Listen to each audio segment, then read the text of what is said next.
Welcome to Current Affairs. My name is Nathan Robinson. I'm the editor-in-chief of Current Affairs magazine. I am joined today by Jonathan Taplin. He is the author of the book Move Fast and Break Things, but most recently, he is also the author of the new book, The End of Reality: How 4 Billionaires Are Selling a Fantasy Future of the Metaverse, Mars, and Crypto, available from Public Affairs. Jonathan Taplin is the Director Emeritus of the Annenberg Innovation Lab at the University of Southern California. Jonathan Taplin, thank you so much for joining us on Current Affairs today. Good to be here. Okay, so if people don't know about your career and background, you have done many things in your life, from tour manager for Bob Dylan, producer for Martin Scorsese, documentary filmmaker, academic, advisor to the government of Catalonia at one point. Many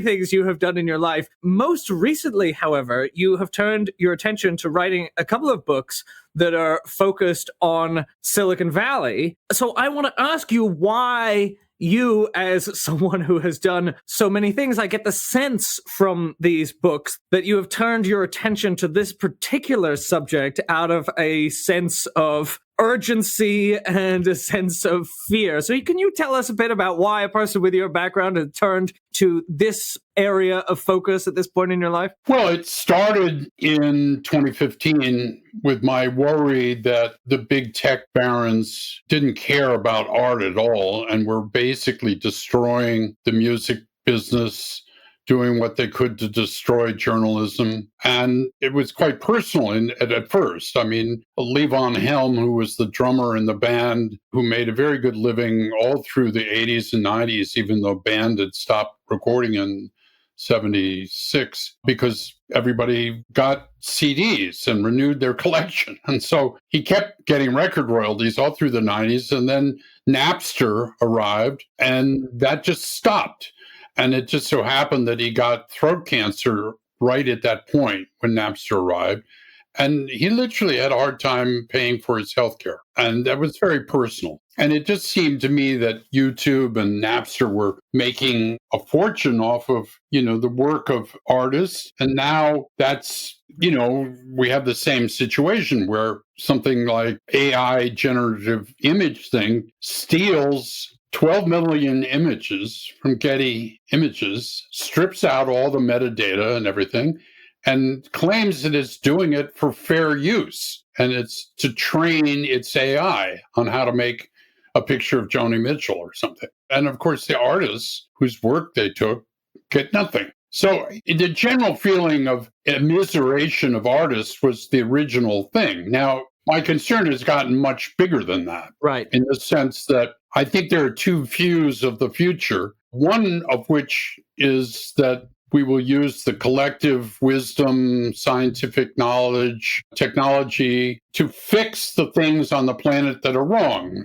We'll put solar energy in instead of digging coal and oil out of the ground. We'll build 3D printed houses for the poor, all sorts of things. But the other view held by Elon Musk, Mark Andreessen, Mark Zuckerberg, and Peter Thiel, who are the 4 protagonists of my book, is that the future will be one in which AI will dominate everything, and essentially a lot of humans will be out of work. Sam Altman, who was the CEO of OpenAI, said he expected the marginal cost of intelligence to fall very close to zero within 10 years because of AI. And that meant that the earning power of many workers would be drastically reduced in that scenario. It would result in a transfer of wealth from labor to the owners of capital and the owners of the AI so dramatic that it could be remedied only by a massive countervailing redistribution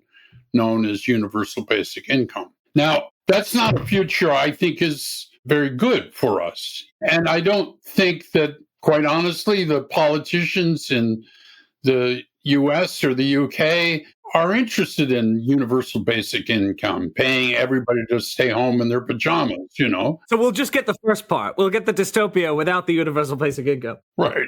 Yeah, 'cause, you point out that the billionaires that you profile who have accumulated so much power and stand to accumulate so much more are all pretty openly contemptuous of democracy. Peter Thiel even has a direct quote where he says, I don't think freedom and democracy are compatible, and presumably he means freedom for himself. Right. No, they aren't. They started out as libertarians, whatever that means, and now they're basically crony capitalists who have become authoritarian. If you look at the politicians that Peter Thiel backed last year or 2 years ago in the 2022 election, both Blake Masters and J.D. Vance, were anti-abortion, pro as much freedom for guns as you want, keep taxes low on millionaires. I mean, all they do,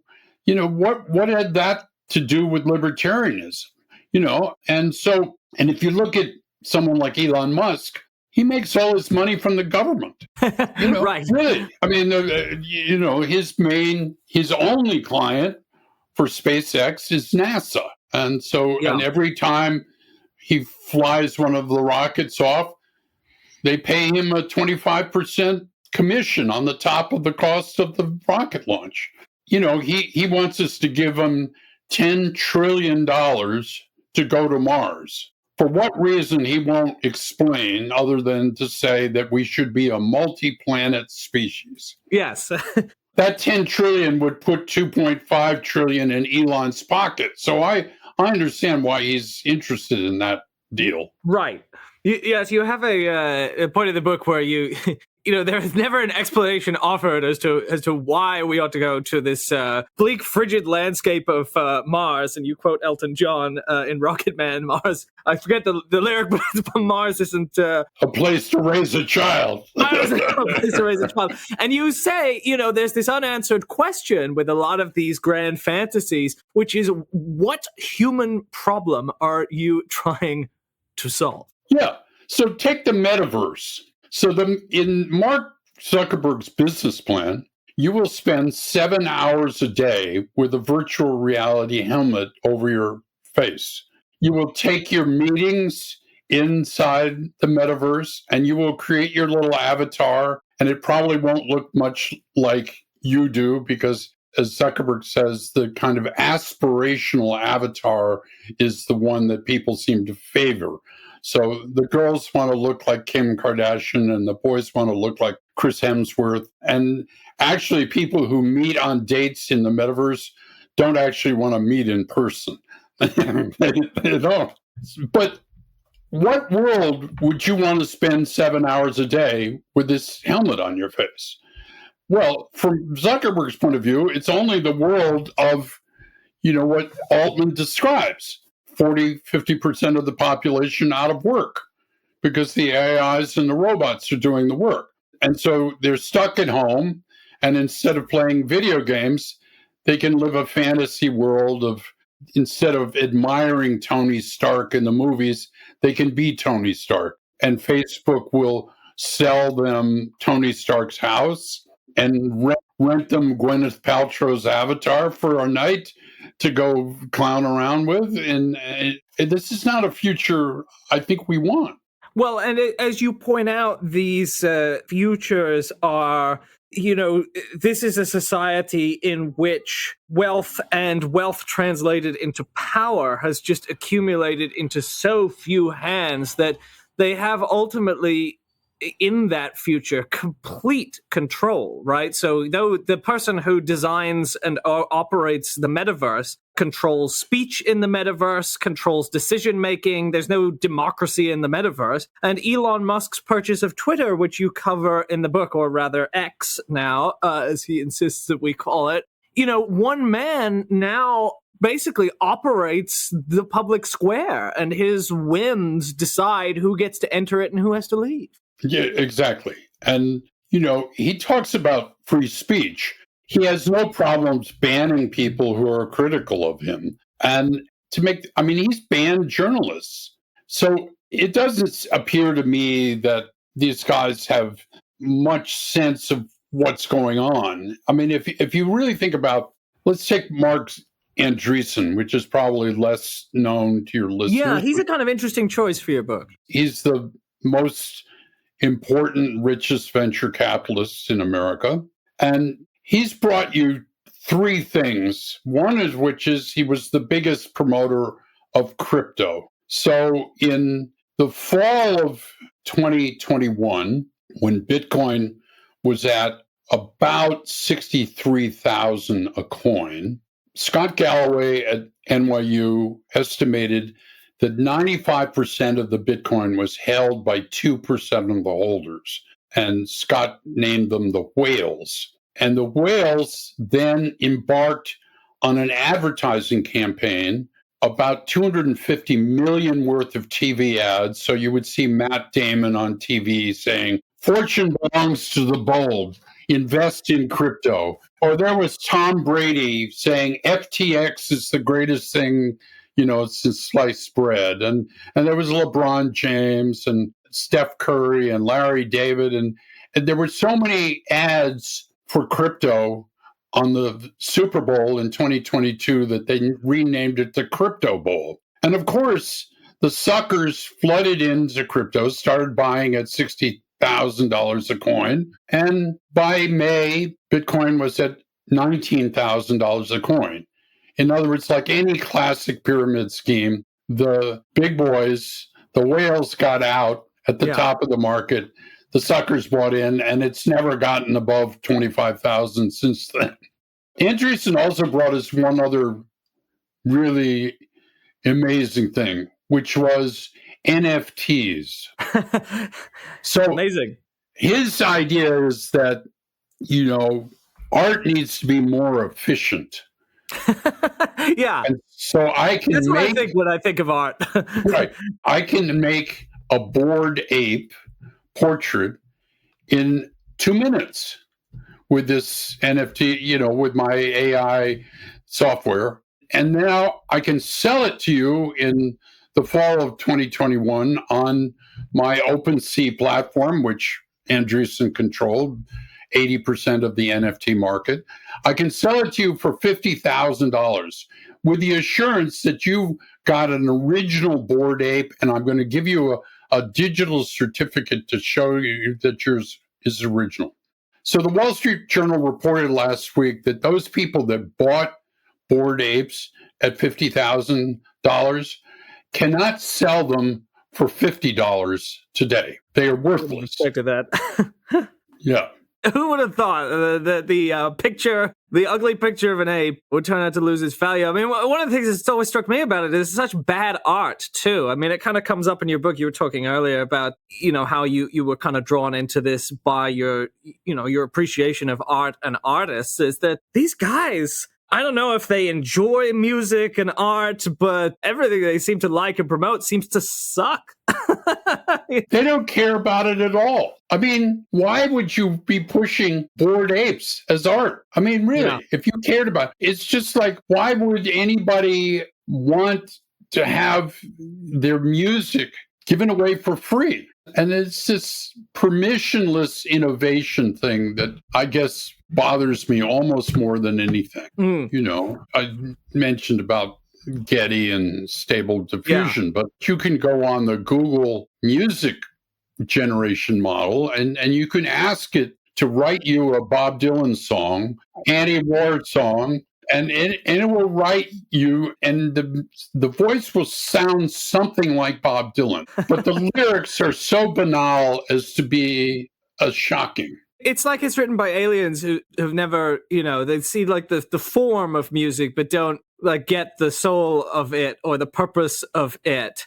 And you have this great question where you talk about Andreessen, and you ask in the book, you say, what should we think about someone without any social skills inventing social network? And I feel like the same is true of art. Like, what should we think of people who like don't know anything or care about art, like deciding the way that art will be generated? Right. Well, they don't care. Andreessen to say that, AI is going to save Hollywood because it's going to make it much more efficient is exactly why people are out on picket lines all around this town. I live in Los Angeles against this. First off, on the Writers Guild, the big studios wanted the ability to, like Marvel, take all of their screenplays and put them into a large language model. And literally, instead of screenwriters, you would hire somebody who would be a prompt writer, and he would write like a 4-paragraph plot summary. Iron Man meets the Hulk in Iceland, and then second act, Black Widow comes in, and then in 2 hours, you'd have a first draft screenplay out of the AI. Instead of waiting 9 months for a good writer to write a first draft screenplay, right? And you wouldn't have to shell out the $750,000 you have to give out to a good writer. And this would be one more piece of garbage. It would be mediocre crap. And of course, the biggest problem was they wouldn't be able to get a copyright for it because the U.S. Copyright Office refuses to give copyrights to machines. So then they'd have to hire some poor sucker, out of work screenwriter and tell him to put his name on it and do a few changes. And that's what it would be. Not to get everything was better back in the 70s, but you do point out at one point in your book that the biggest box office hit of 1972, I think, was The Godfather. Right. And the biggest box office hit of 2020, whatever, was like Spider-Man 9. And it strikes me, as you talk there, that maybe the AI could write Spider-Man 13, but it's not going to give you The Godfather.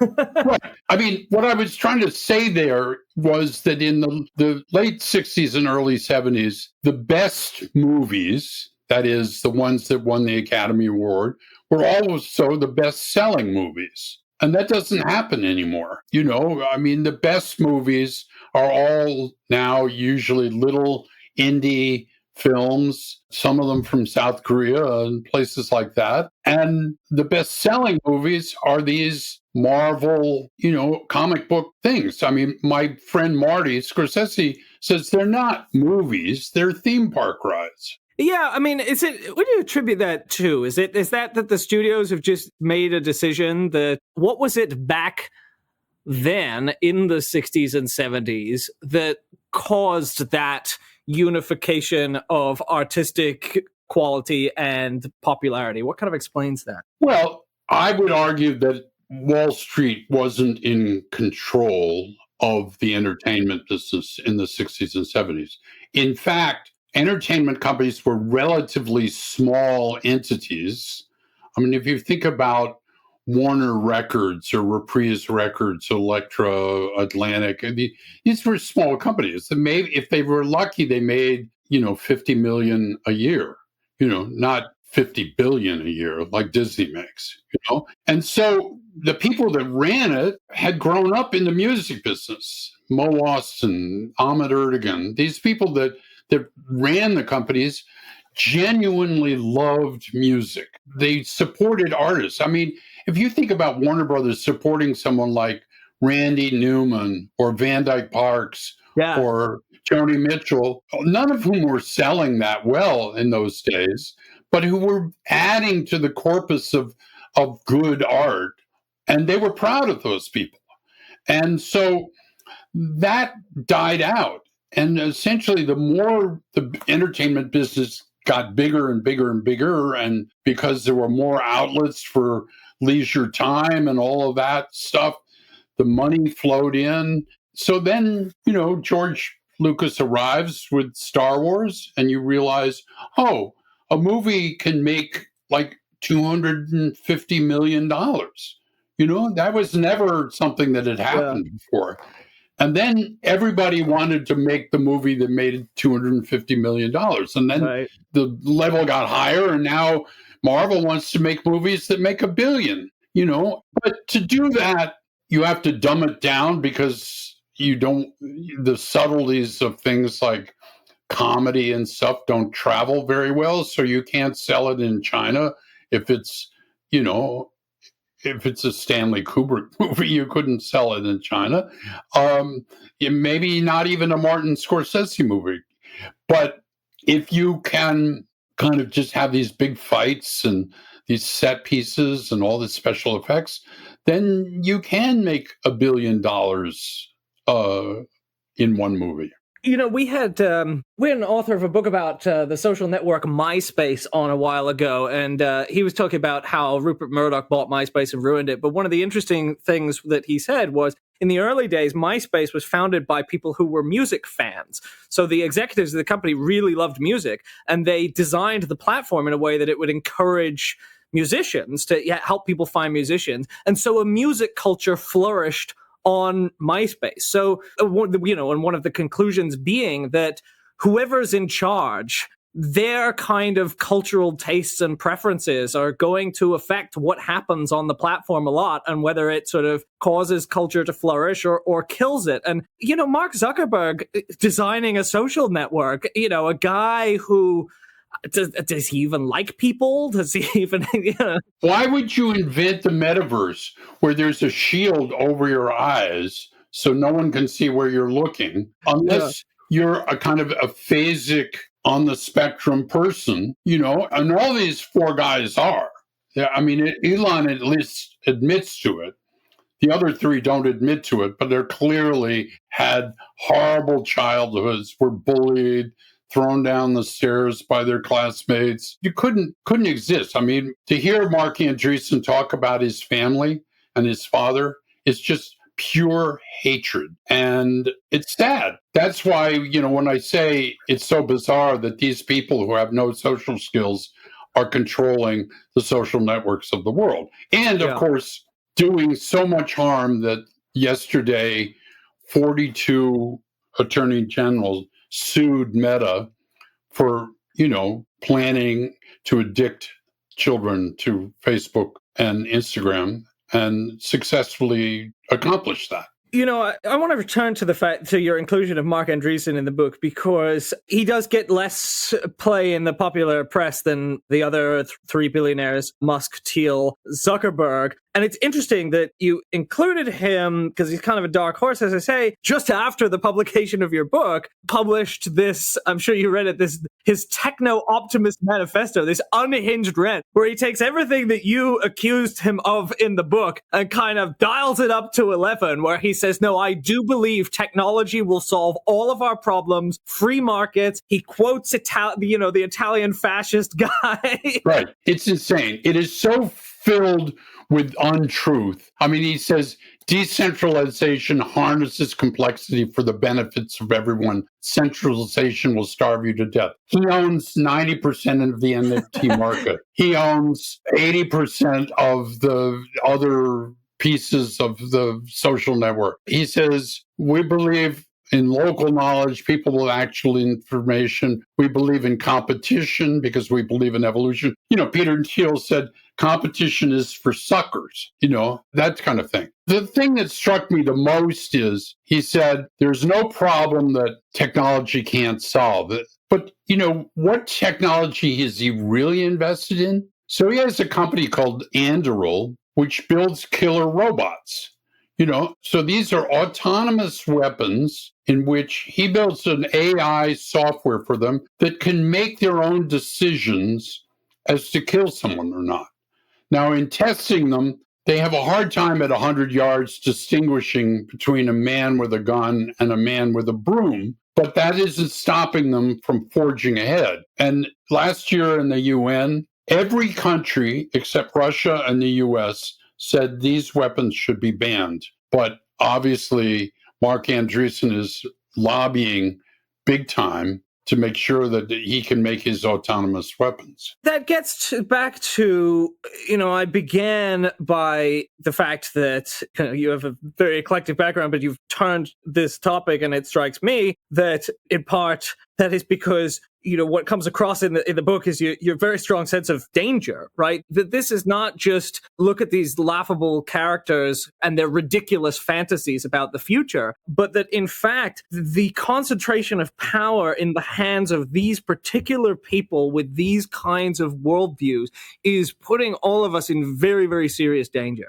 Yeah, I think it's political also. Someone once said, democracy's assassins always need accomplices. And I would argue that certainly Elon Musk and Peter Thiel are accomplices of the people who are trying to assassinate democracy in America. I don't know about other parts of the world, but I do know that X, used to be called Twitter, is a place where there is more anti-Semitism, more hate, more just total chaos. And what's so funny is that Musk 3 weeks ago called out the Anti-Defamation League and said they were trying to ruin his business. And so what happened? So Musk takes over Twitter, and the first thing he does is let Kanye West and all the neo-Nazis who had been banned from the platform back on the platform. And so, needless to say, they stir up a storm of anti-Semitic content and everything. And then, of course, in the last 3 weeks, it's even gotten worse because of the war. And then he blames the messenger. So it's like the ADL had the temerity to point out to advertisers what was happening on Twitter and say, you might not want to advertise in this scenario. It's not like Musk takes any responsibility for what is happening on his platform. And of course, because of the laws in the US, he has safe harbor, so nobody can sue him for disinformation. And my guess is we're about to see in the next 9 to 12 months the rise of AI-generated disinformation on a level that nobody has ever imagined before. Deep fakes, fake video, fake audio, fake news, and thanks to AI and Elon's permission structure, the world, and especially Twitter, is just going to be flooded with this stuff. Well, yeah, I want to go back to what you're saying earlier about, when you were talking about the Andreessen's Techno-Optimist Manifesto, one of the things you pointed out there was the hypocrisy and falsehood of it, right? So, on its own terms, it's scary. But you point out that, when you talk about competition, you don't believe in competition. This is all a lie in a certain sense. And at the core of your book is the idea that, we can, first off, on their own terms, the vision, like, I don't want to go to Mars. But also, there's a fraudulent aspect of it, which is, we're probably not going to Mars. There's, with cryptocurrency, like, the pitch doesn't sound good to me, but also it's a big fraud. So you point out that a lot of this is, as you say, a fantasy future. We're not going to get the thing that they say they're giving us. We're not going to get free speech. What we're going to get at the end of the day, you ultimately argue, is a kind of fascism. Yes, exactly. And here's the problem. These people have big time enablers. Stalin used to call them useful idiots. But if you think of Walter Isaacson's bio of Musk, it treats him like, he's just a slightly priapic, a little amped up person, but he's done so much for the world. And what about, the Michael Lewis's biography of Sam Bankman-Fried? Same thing. Someone suggested that maybe Michael Lewis should testify as a character witness for Sam Bankman-Fried. He's the only person who believes in him still. He was so convinced that this guy was a big change maker that he can't believe that the guy committed fraud, one of the greatest frauds in the history of humanity. And so the press is partly responsible for this. And as you pointed out earlier, Elon has 130 million followers. So he's not only one of the biggest industrialists in America, he also controls the media. That is something that, John D. Rockefeller didn't have as an asset. He controlled the oil business, but he didn't control the media. But Elon's got both. He's the sole provider of rocket power for the United States. Plus, he controls the largest, kind of media platform.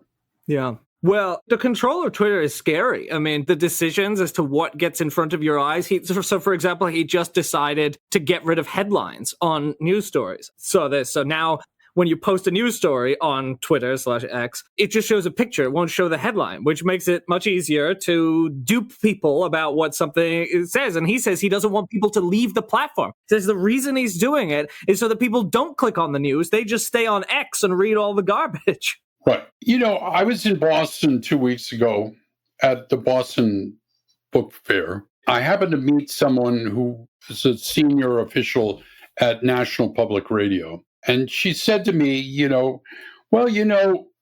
Elon said that NPR was state media. He called them state media, as if we were some kind of propaganda organ for the Biden administration. And so we had a big meeting and we decided that we'd just leave the platform. And she said, a lot of my young colleagues were freaking out because they said, if we leave X, all our traffic will go away to our websites. And she said 10 weeks later, the traffic had dropped less than 0.5%. And she said, when I think of the amount of man hours we used to put in to try to promote ourselves on Twitter, I thought, this is like marvelous. More people should understand that it's a net negative.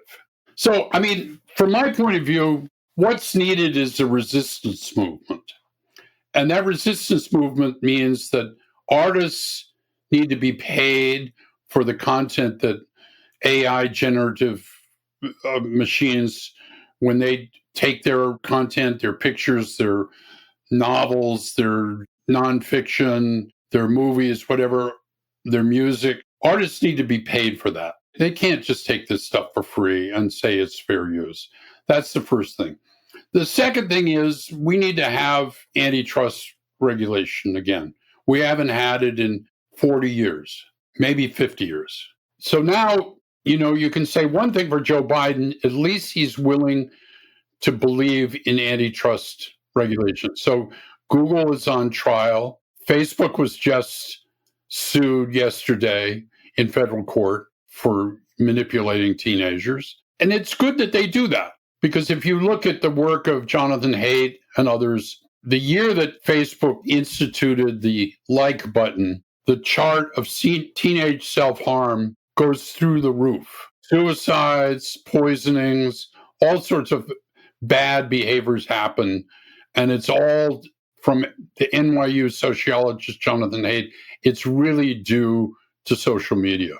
Yeah, so I mean, what you're getting at here is I was hoping to conclude with was, you do end on a slightly hopeful note in that we are not doomed to succumb to a future controlled by these few men. Ending chapter, creating an age of realism. What do you mean by an age of realism? Well, look, I come out from a particular kind of unique space in American culture, and that stems from the late work of Bob Dylan in the late 60s, Blonde on Blonde, Highway 61, and the early work of the band, which is kind of like Flannery O'Connor, it's this real Americana stuff. Then leading into Martin Scorsese, Terry Malick, Bob Rafelson, these filmmakers who were making what would be the equivalent of what the Italians used to call neo-realism. In other words, these are real stories about real people, and it almost feels sometimes like they're documentaries. Some people say to me about Mean Streets, it's almost like a documentary of this world, because at that time, neither Bob De Niro or Harvey Keitel were well known. And so it felt like kids off the street, right? And so that is a unique way of looking at culture. Whereas, quite frankly, the culture that is something that we live with, there's a chapter in the book called Fantasy Culture, which is a notion of something that has no connection with reality. I mean, the Hulk can throw a 10-ton truck down the street. You can't. If you're listening to most hip hop, it's all about my Maserati and this incredible life and the Benjamins, money, life. And I noted, like, there's a place over on West LA where you can rent a mock-up of a private jet to take Instagram pictures in. And of course, what is Instagram but a narcissism machine? And the problem for me when I was a professor at college, I realized that these kids felt they had to promote themselves on their social channels every single day. That was their main job. It wasn't learning. It was to promote themselves, and somehow that might lead to some other kinds of employment. So realism means snap out of it. Come on. Let's try and talk about real things, not fantasy things. And let's not think about going to Mars or living in the metaverse or making your fortune with NFTs and crypto, or even in Peter Thiel's example, living to the age of 200. Oh, right. The transhuman. We haven't discussed the transhumanism. That's the most ridiculous one. I mean, none of this has any relation to something that is real. And it seems to me that obviously Huxley, many, many years ago said, that whereas Orwell thought that you would be ruled by a boot on your neck, Huxley really thought that no, the government would hand out kind of drugs called Soma that were kind of part Viagra, part Prozac. And you would go to the Feelies, which would be these version of the metaverse, and people would just be entertained to death, and so they wouldn't bother the government. And the plutocrats could rule without any worry. But I feel like even Huxley couldn't have pictured anything quite as sad as the metaverse. Yes. So if it's Mean Streets versus the metaverse, we take Mean Streets. If it's the basement tapes versus Google AI-generated imitation Bob Dylan, we take the basement tapes. Yes, exactly. And we resist the end of reality at all costs. Jonathan Taplin, thank you so much for joining us on Current Affairs today. What a fun talk. Thank you.